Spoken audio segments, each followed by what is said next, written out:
Are you ready for a career change, but you're not quite sure how to make an equivalent living? We tackle that question and more on today's show. Are you ready? Let's go!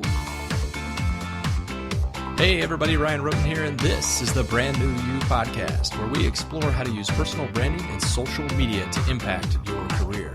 No need to look any further. You found the podcast dedicated to helping you create a brand new you. Good morning, good afternoon, and good evening. Welcome to the Brand New You show. I am your host, Ryan Roten. Thank you so much for tuning in today. I know you have a growing list of choices when it comes to podcasts, and I'm very grateful you've chosen to share some of your time with me.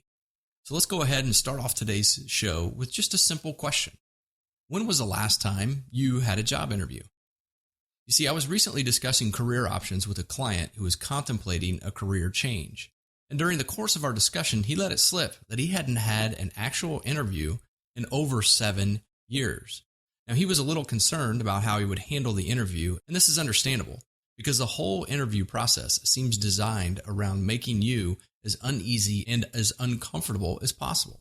And it works. It does make us nervous, and it does make us uneasy. And I wonder, why is that, do you think? I mean, really, an interview at its most basic level is nothing more than you telling people you don't know about you. And who knows more about you than, well, you. So it should be pretty simple, right? Well, it's weird how telling how people about your skills and experiences can make us uncomfortable. So uncomfortable, it can actually make us freeze. We can forget stuff that we've committed to memory. And for those of us who've been in the real world for a long time, doing the same job in the same industry, it's easy to understand how we can forget stuff. It's not that we're literally forgetting. What's really happening is that we've been at it for so long that we just take certain things for granted. We assume that everybody knows this or that. And while it may be true in some circumstances, during an interview, you need to be able to tell people about the stuff you take for granted and how that stuff can help solve their problems and help their business grow. Each one of us has a laundry list of things that we can take with us from job to job, company to company. These things are born out of our experiences and are buried deep inside each and every one of us. But to be effective during an interview, we need to be able to bring these things to the surface, give them a name, and demonstrate how we can use them in our new position. You probably heard these things I've been referring to called transferable skills, or my preference, leverageable skills.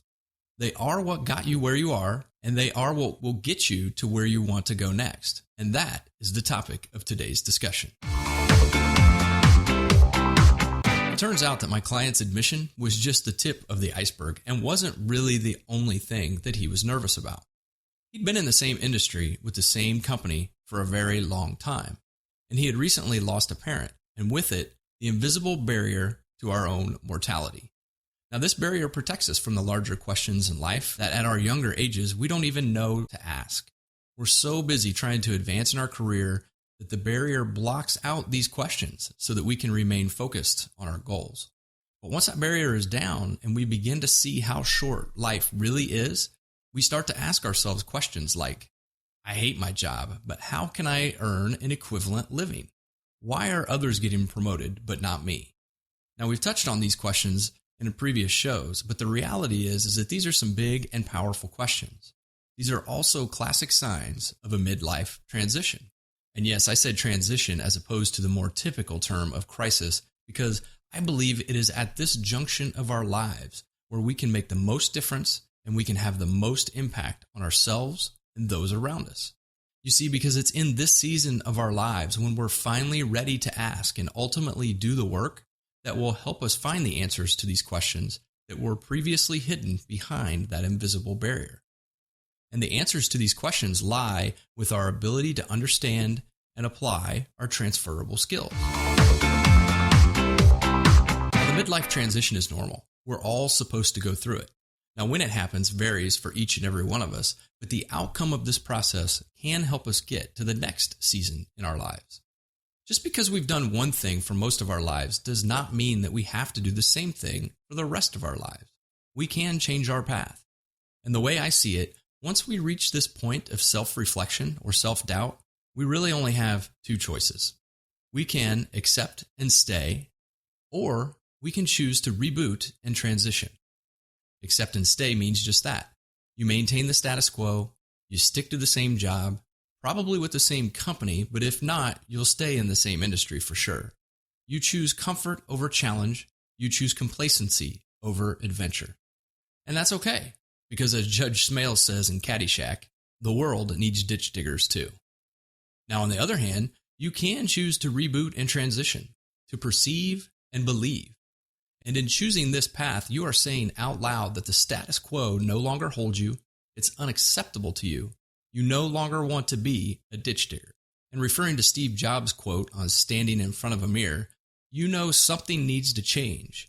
And by choosing to perceive and believe, it means that we are willing to do the work to change. Does this describe you? Choosing to reboot is the key to standing out and setting the stage to achieve your goals. But it's not for the faint of heart, and it requires us to answer a question such as, how else can we earn an equivalent living? And this, quite frankly, is the question that will keep most of us at bay. Stephen Pressfield, in his book, The War of Art, calls this the resistance. Most will use this question as the reason why they won't move forward. They'll use it to accept and stay. After all, we need to maintain our current lifestyle, right? I mean, the kids are going to college soon. We can't move now. They're doing so well in school. And holy cow, if we left, we'd have to leave all of our friends behind. Does any of that sound familiar to you? If so, it's the resistance calling you. It's pulling you towards that ditch, handing you a shovel. The question is, will you take it? Now, we could spend an entire show talking about the need to make as much as you do now. And in fact, I plan to do just that in the future. But for now, let's focus on the second half of that question. For those of you who don't like your current job, and you want to do something different, that question, the not knowing how to make an equivalent living part, that's the part that you probably struggle with the most. So let me ask you something to help put you in the right frame of mind for the rest of the show. What would happen if you got laid off tomorrow? What would you do? That money that you need to maintain your current lifestyle, it just went to zero. So keep this situation in mind as we start to think about our transferable skills and how we can leverage them to our advantage and maybe even into a new career. So what is a transferable skill? Well, the answer, as you might expect, is right in the question. They are the skills that we've acquired throughout our careers that can be transferred or leveraged into new roles, positions, or companies. They include things like leadership, delegation, coaching, attention to detail, speaking a foreign language, handling customer complaints, and managing suppliers. All of these skills can be leveraged into your next role. The challenge we face is recognizing them for what they are because, as I said earlier, they are almost habits to us. Believing that we have leverageable skills is the first step in the mindset that will allow us to see ourselves differently, to understand how we make a difference, to understand how we add value in our daily working lives. Unfortunately, I mentioned in the last show, too many people see themselves as a title or someone in a particular role. When asked during an interview the famous "tell me about yourself" question, these same people always start the answer with, "Well, I'm a product manager." Again, we are more than our title or some other label that others give us. Instead, what we kind of really are is a walking bundle of skills that can be deployed in any given situation. So can someone who's been, say, a materials manager all their life become a business development manager? Absolutely. But in order to make that leap, the materials manager must divorce themselves from their current position.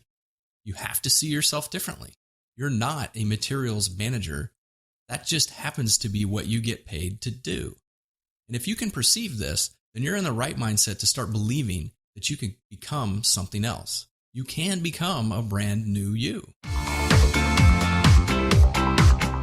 To begin to see this mindset in action, I want you to go to your favorite job board and pull the job description of a position you feel you are not qualified for, but you would like to do. Now, this is important. Do not pull a job description for your current role. Doing so will not help you get past your own self-limiting beliefs. Now, before you start moving through the job description, it might help to download a skills worksheet that I've developed, as well as refer to the same job description that I'm going to walk through next. You can find both at ryanroten.com/transferable skills. Now, once you have the job description, I want you to scan through it. Look for and highlight words and phrases in the description related to skills. Things such as financial skills, management skills, technical, organizational, and business skills. To help you walk through this process, I've actually pulled the job description for a business development manager. And you can follow along with that exact document at the link I described above. So let's walk through this together. First, let's start with the job description, which is usually at the top. Now, don't scroll all the way down to the roles and responsibilities section yet, which is what most people do immediately. Let's start up at the top with the description. As we look for skills in the business development manager description, some of the ones that pop out to me are sales, customer service, teamwork, listening, problem solving, and networking. Now, some of you will immediately stop when you read the words, a bachelor's degree in accounting/finance. But that would be a mistake because the very next thing that's stated is, or related discipline. You see, the real requirement here is a bachelor's degree. And for the majority of job postings, quite frankly, the degree requirement is really there more to keep applicants out rather than prevent qualified ones from getting in. The degree, regardless of what it's in, more often than not, gets your foot in the door. Now, if you doubt this, take me for example.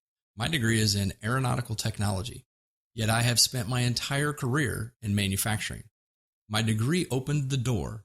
My transferable skills have let me walk in. This job is also looking for someone with 3 years of experience in an accounting or related environment.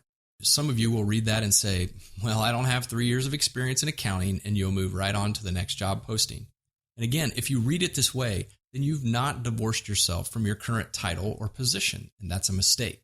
What the posting really says is 3 years of experience in accounting or related environment. It doesn't say 3 years doing accounting work.